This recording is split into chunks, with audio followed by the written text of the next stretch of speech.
L-8 Settembru jew kif inhi magħrufa aħjar Jum il-Vittorja tfakkar ukoll tmiem it-tieni gwerra dinjija għal Malta. L-assoċjazzjoni ta' dawn iż-żewġ rajiet f'din il-ġurnata kienet xi ħaġa naturali minħabba li għal missirietna it-tieni gwerra dinjija ġiet imqabbla mal-assedju l-kbir.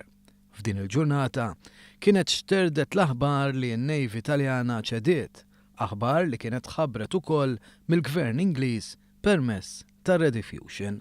Madankollu ftit li xejn nafu eżattament ġara dakinhar. Fit-8 ta' Settembru tal-1943 seħħ avveniment li ftit u magħruf. Ġrajja li fl-istorja nirreferu għaliha bħala t-tielet miraklu wara l-miraklu tal-Koppla tal-Mosta u l-wasla tal-konvoj f'Santa Marija.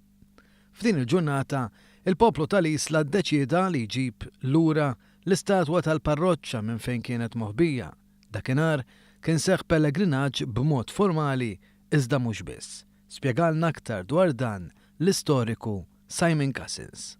U waqt li dina l-istatwa kienet qiegħda ddur fit-toroq imfarkin tal-Isla, bdiet tiġri l-kelma bħal leħħa ta' berqa li n-Navy Taljana ċediet. Assoċjazzjoni oħra mad-Divin, il-poplu nisrani ta' Malta fehem li kien hemm konnessjoni. Wara li n-Navy Taljana ċediet din ġiet stazzjonata f'pajjiżna. Minn hawnhekk baqgħet għaddejja l-operazzjoni Husky mmexxija mill-alleati fil-ġrieda kontra l-Assi. Dik l-operazzjoni ġiet illonċjata minn Malta stess. Għalhekk Malta kienet daqshekk importanti. Kien propju fil-perjodu ta' Settembru tal-1943 li missirietna bdew jerġgħu jmorru lura għar-rutina għal pittifrik li ħalliet il-gwerra. Buħud isibu li kienu tilfu saħansitra djarhom.